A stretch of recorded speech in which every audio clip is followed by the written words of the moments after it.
Olá, o Direito Sem Fronteiras está no ar, ao vivo.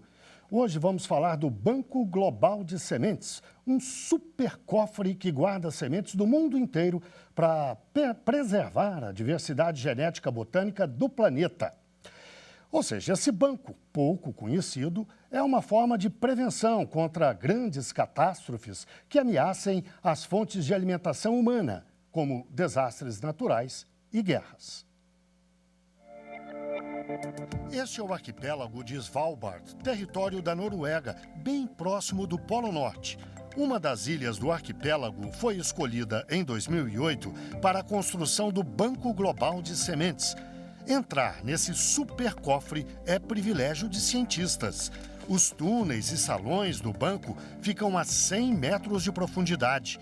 Aqui, sob uma temperatura constante de menos 18 graus centígrados, estão sementes de mais de 1 milhão de espécies de 5 continentes. São plantas fundamentais para a nutrição humana e animal. Todos os países do mundo podem enviar sementes e guardá-las aqui para o caso de destruição de plantações em seu próprio território, por desastres naturais ou por guerras, por exemplo. Foi o que aconteceu em Alepo, na Síria. O centro de sementes do país foi atacado pelo Estado Islâmico em 2015. Mas o Banco Global socorreu os sírios e repôs todo o material genético destruído. O banco é financiado e gerenciado pela Noruega e pela FAO, a Organização das Nações Unidas para a Alimentação e a Agricultura, com o apoio de outras organizações e fundações internacionais. E para falar deste assunto, vamos conversar ao vivo e online com Larissa Schmidt, doutora em Direito Internacional e mestre em Relações Internacionais. E também com Flávia Rocha Loures, mestre em Direito Ambiental e integrante da Comissão de Meio Ambiente da OAB, a Ordem dos Advogados do Brasil, de São Paulo. Muito obrigado às duas pela participação aqui no Direito Sem Fronteiras. Eu começo com uma pergunta para a Larissa. Larissa, muitos países têm o seu próprio banco de sementes. É o caso até do Brasil, que tem um banco de sementes bastante alentado, gerenciado pela Embrapa. Apesar disso, existe um banco global lá na Noruega, que a gente mostrou na reportagem. Por que a existência e a necessidade de um banco global, já que vários países têm o seu próprio banco? Guilherme, os bancos de sementes mundiais, nacionais, eles são importantes como sempre foram as sementes para pela história da humanidade, né? Então, hoje, você tem bancos que são não só de sementes, mas de recursos genéticos, né? Esses recursos genéticos vêm sendo guardados e mantidos, especialmente por segurança alimentar. Esse Banco Mundial, que está na Noruega, ele foi estabelecido, né, a partir da criação do tratado da FAO, que a doutora Flávia, inclusive, pode explicar também, que é um lugar onde você está guardando essas sementes do ponto de vista de ter acesso a isso em caso de riscos de desabastecimento global.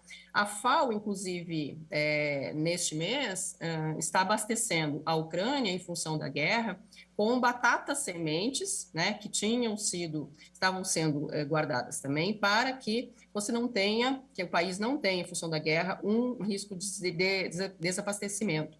Outros riscos que existem com relação à segurança alimentar hoje é a mudança global do clima, porque os eventos extremos, como a gente tem percebido nos últimos anos, eles podem colocar em risco não só, né, a vida das pessoas, da fauna, da flora, da biodiversidade, mas a segurança alimentar do planeta, né? Então, você tem aí um acordo global que trata desse assunto e você tem organizações não governamentais e governamentais, como nesse caso, com o apoio da Noruega, onde você tem hoje uma quantidade muito grande de sementes e que dentro de um contexto de manter a biodiversidade global. Por que é importante a gente falar de biodiversidade? Porque a diversidade de espécies também faz parte do conceito de segurança alimentar, ou seja, quanto mais espécies diversas a gente conseguir ter e conseguir guardar e conseguir preservar,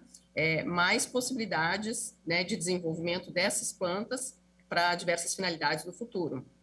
Flávia, a Larissa citou um tratado internacional que rege a questão da biodiversidade. A FAO até participa, segundo a Larissa. Você pode nos explicar melhor que tratado é esse? Mais que isso, o que diz a legislação internacional como um todo sobre essa questão?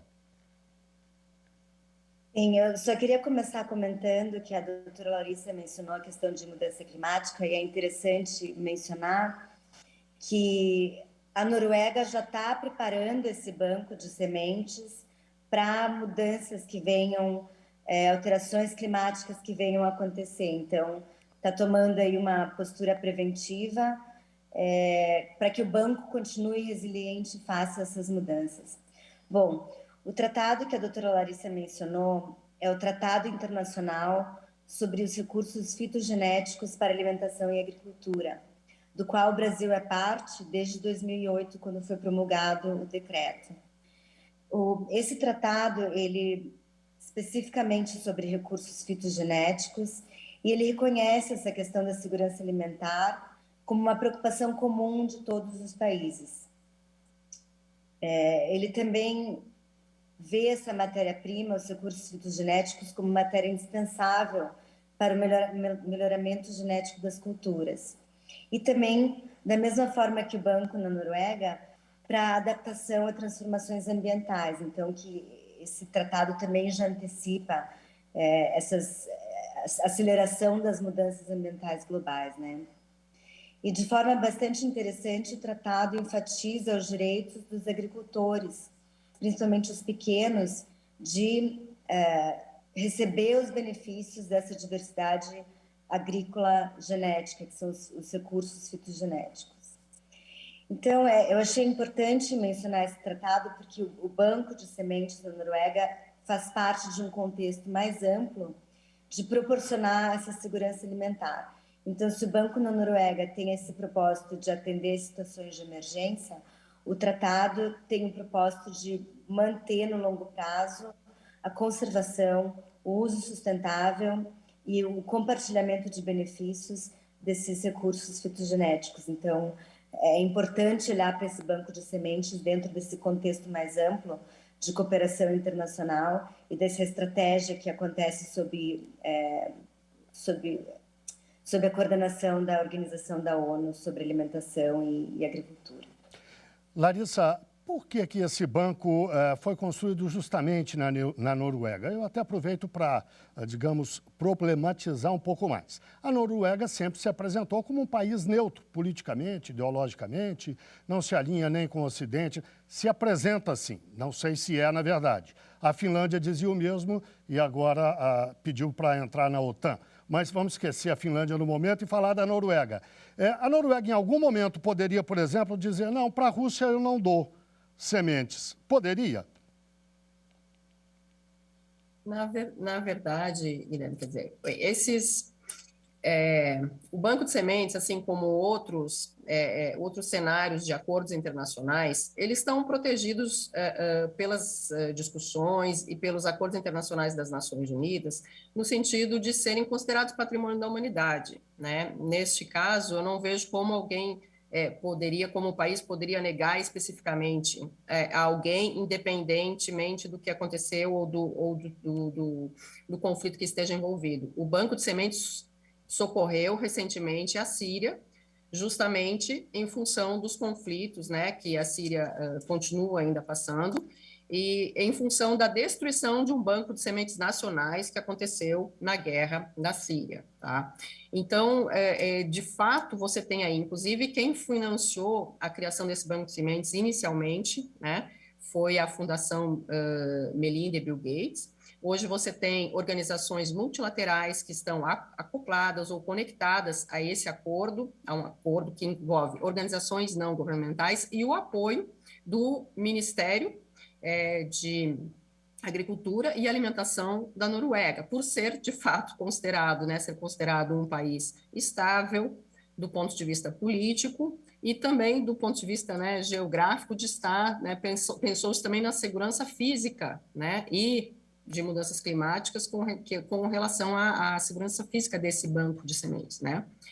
Agora, isso não quer dizer que os países no mundo não estejam preservando, buscando preservar os seus recursos, né, para alimentação e também os seus recursos genéticos, tanto no âmbito desse tratado da FAO, quanto no Acordo Internacional de Proteção para a Preservação da Biodiversidade, que é a Convenção sobre Diversidade Biológica, né, que não tem a finalidade estritamente de alimentação, mas trata com relação, né, à segurança, à preservação dos recursos genéticos de fauna e flora no planeta, principalmente dos países megadiversos, como é o caso do Brasil. Flávia, a Larissa mencionou aqui algo que nós até dissemos na reportagem e que é importante.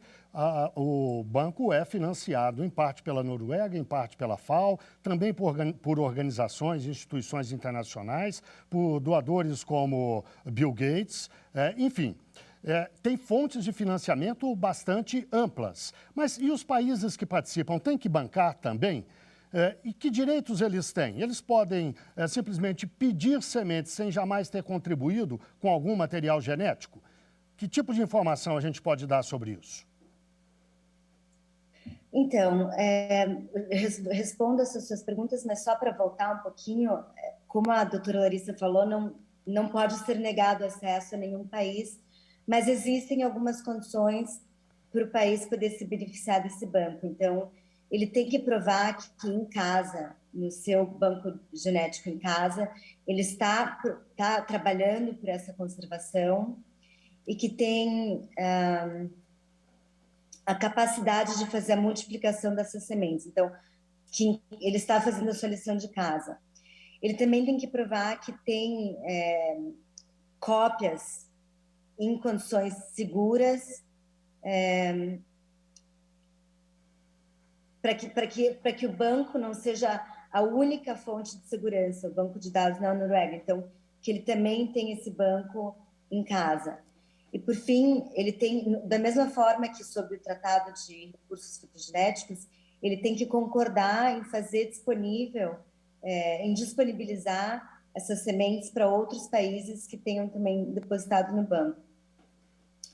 Só que o que fica claro, então não tem custo para fazer isso, a manutenção é pelo programa, mas a semente continua sendo de propriedade do país que depositou e só o banco de genes que fez o depósito pode pedir o retorno daquela amostra. Embora o acesso seja aberto a todos os outros países que tenham feito esse depósito, especialmente em situações de crise. Desculpa, Guilherme, se eu esqueci um pedaço da tua pergunta. Não, eu acho que me sinto respondido. Basicamente, se pagam ou não, você esclareceu. Se tem direito ou não, você disse que sim. Acho que eu me sinto esclarecido. Está bem assim? Ótimo. Ótimo. Tá, Larissa, eu queria lhe fazer uma pergunta agora, mas vou pedir que você responda depois do intervalo. A pergunta é a seguinte: no começo, na sua primeira intervenção, você disse que não eram apenas sementes, mas também material genético de uma forma geral. Eu queria que você explicasse isso melhor. Que tipo de material genético, o que fica guardado lá debaixo daqueles 100 metros da montanha a menos 18 graus centígrados? Mas, como eu disse, logo depois do intervalo. Portanto, o Direito Sem Fronteiras volta já já.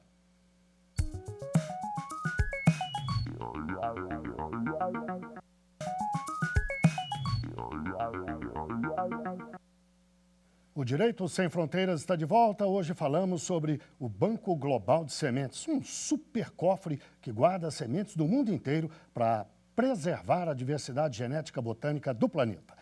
As nossas convidadas são Larissa Schmidt, doutora em Direito Internacional e mestre em Relações Internacionais, e Flávia Rocha Loures, mestre em Direito Ambiental e integrante da Comissão de Meio Ambiente da OAB de São Paulo. Larissa, no bloco anterior eu deixei uma pergunta no ar para que você respondesse agora. O que tem guardado lá dentro desse super cofre, como ele às vezes é chamado? Não são apenas sementes. Você disse que é material genético de uma forma geral. Você pode explicar isso, por favor?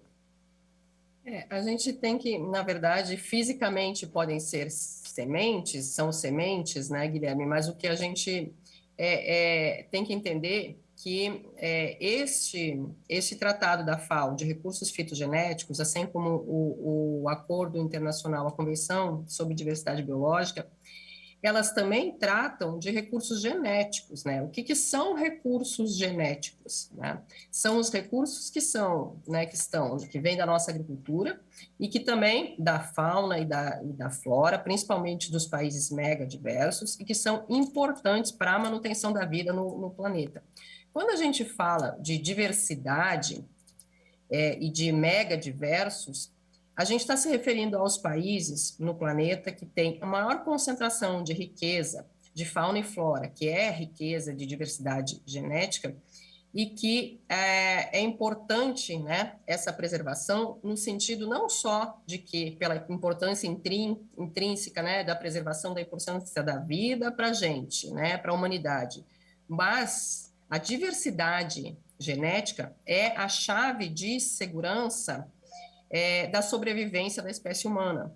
Porque se nós temos uma genética que não é diversa, né? Por exemplo, nós temos, vamos usar um caso aí de um vírus que ataque a humanidade inteira, por exemplo, né? Se nós não tivermos diversidade genética que tenha condições de combater esse vírus, isso nós temos uma uniformidade genética, se nós tivermos uma praga que ataque a fauna ou a flora, um vírus ou um micro-organismo que ataque a vida humana, né? A gente sabe que as pessoas, assim como os animais e as plantas, respondem de uma forma, as espécies respondem de uma forma diferente a esses ataques. Essa diversidade é que é a chave da sobrevivência das espécies. No momento que a gente reduz muito o meio ambiente, a floresta, a fauna, e a gente vai reduzindo a quantidade de espécies ou a quantidade de indivíduos dentro de uma mesma espécie, a gente vai reduzindo a diversidade genética no planeta. Então, essa chave, né, que eu falei, por exemplo, a gente sabe, por exemplo, que algumas espécies de fauna no Brasil foram responsáveis por intermédio da pesquisa, né, do desenvolvimento tecnológico para a obtenção de vários medicamentos que são importantes no mundo inteiro. Uma das espécies de jararaca brasileira deu margem à produção de um medicamento para controle de pressão, que é o medicamento mais utilizado no mundo hoje. Então, se você tivesse só uma espécie, né, agora você tem uma diversidade riquíssima no Brasil, você tem uma gama de possibilidade de pesquisa, de reprodução, né, e de desenvolvimento desses produtos, que ela é incomensurável, ela não é nem medível hoje em dia. Então, na medida que a gente vai fazendo uma destruição do habitat, a gente vai reduzindo a nossa chance de vida também. Flávia, a questão ambiental, de diversidade genética, aliás, a questão de genética sempre envolve a questão ética.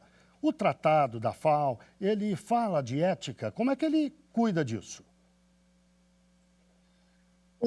A forma como ele aborda essa questão de ética é deixar todas as partes no mesmo barco. Então, todos os países que são partes do tratado têm direito a esse acesso facilitado às espécies, aos recursos fitogenéticos que são contemplados sob o tratado, para fins de pesquisa, de treinamento e de diversificação de cultivos, de formas de cultivo. Então, nesse sentido, até estava lendo aqui um dado, esses recursos fitogenéticos, inclusive o tratado define como material genético de origem vegetal com valor real ou potencial para alimentação e agricultura. Então, esse é o objeto do tratado. Os recursos que estão cobertos pelo tratado e que são acessíveis, então, que são objeto desse acesso facilitado, são 64 culturas que representam mais de 80% dos elementos que são utilizados aí na agricultura no plano mundial. Só que, ao mesmo tempo, o tratado reconhece que são 4 as culturas mais exploradas, que vocês podem adivinhar aí: arroz, milho, batata e trigo, mas localmente há muito mais variedade de espécies locais que poderiam ser aproveitadas. Então, é isso que a doutora Larissa falou, essa questão de segurança alimentar e essa questão ética que os países se comprometem também, diversificar essa base de alimentos para que cada vez mais exista essa segurança. Então, quanto mais homogênea a nossa alimentação, mais vulneráveis nós ficamos a pestes, a desastres, e, enfim. Então, quanto mais diversificada essa base alimentar, mais nós conseguimos aumentar a produtividade e mais segurança nós damos à produção agrícola mundial. Então, o tratado não, para responder mais diretamente a tua pergunta, o tratado não aborda especificamente questões éticas, mas eu vejo que de forma indireta, quando ele traz todos os países em volta da mesma mesa e permite esse acesso facilitado, eu acho que ele está abordando aí uma questão de ética, moral, que com relação também a como ele aborda os agricultores, os direitos dos agricultores. Então, aborda questões éticas de uma forma indireta que acho que são bem importantes aí. Larissa, você citou a biodiversidade brasileira, lembrou o caso do veneno da cobra jararaca. Isso remete a uma outra questão que, de certa forma, acredito estar ligada ao nosso tema, que é o conhecimento dos chamados povos originários, dos povos tradicionais que vivem nas florestas, por exemplo. Esse conhecimento, de alguma forma, pode ser guardado ou deve ser guardado num banco como esse? Perfeito, Guilherme. Eu ia justamente mencionar, quando a doutora Flávia se refere aos pequenos agricultores, quer dizer, o trabalho da agricultura de pequeno porte, dos agricultores tradicionais no mundo, ele é muito importante para a manutenção da diversidade de espécies agrícolas. Do mesmo modo, a forma como essas produções se dão, baseadas no conhecimento tradicional dessas pessoas, ela inclusive é passível hoje a ter uma remuneração quando houver a utilização desse conhecimento pela grande indústria. No caso da biodiversidade, se você verificar hoje os conhecimentos tradicionais que as populações tradicionais e indígenas têm no Brasil sobre o uso dos recursos genéticos para a pequena agricultura ou para a produção no caso da biodiversidade, né, de produtos de fármacos, de cosméticos, ele é um conhecimento que ele está vinculado a esses recursos genéticos. Então, quando esse conhecimento tradicional, que é aquele conhecimento que é passado de uma geração para outra, né, e que ele é normalmente de uso coletivo de uma comunidade, ele está atrelado à utilização, ao uso dos recursos genéticos, ou seja, a produção local naquelas comunidades. Se ele for utilizado, acessado por uma grande empresa para a produção de algum produto, né, para ser colocado no mercado, ele é passível, inclusive, de que existam e sejam estabelecidos contratos de repartição de benefícios com essas comunidades tradicionais e indígenas que, entre si, produzem, né, e trocam informações e fazem troca de sementes e fazem esse uso tradicional, mas quando ele sai disso, ele é utilizado por uma grande empresa para a produção, então, como eu falei, de um produto, ele não pode ser acessado de graça, né? A legislação nacional, inclusive, tem a Lei 13.123, de 2015, que é a Lei sobre Acesso e Repartição de Benefício, que regulamenta esse acesso ao conhecimento tradicional e essa repartição de benefícios. Ela determina que tem que ser feitos ou estabelecidos contratos diretamente com uma comunidade que se identifique que tem esse conhecimento, ou no caso, mesmo que não se identifique, mas que ele seja, né, um conhecimento que seja utilizado, as empresas têm que recolher, inclusive, um percentual de 1% para um Fundo Nacional de Repartição de Benefícios, que é um fundo que foi criado para que se dê um retorno às comunidades tradicionais indígenas quando se usa esse conhecimento. Então, na verdade, hoje a gente se sabe, né, reconhecido que as comunidades indígenas primeiras que estiveram, né, que são originárias da América, foram determinantes para a configuração dos nossos biomas. Por exemplo, o bioma Pampa no Sul, com o espalhamento das sementes de araucária por determinadas comunidades indígenas, no norte também.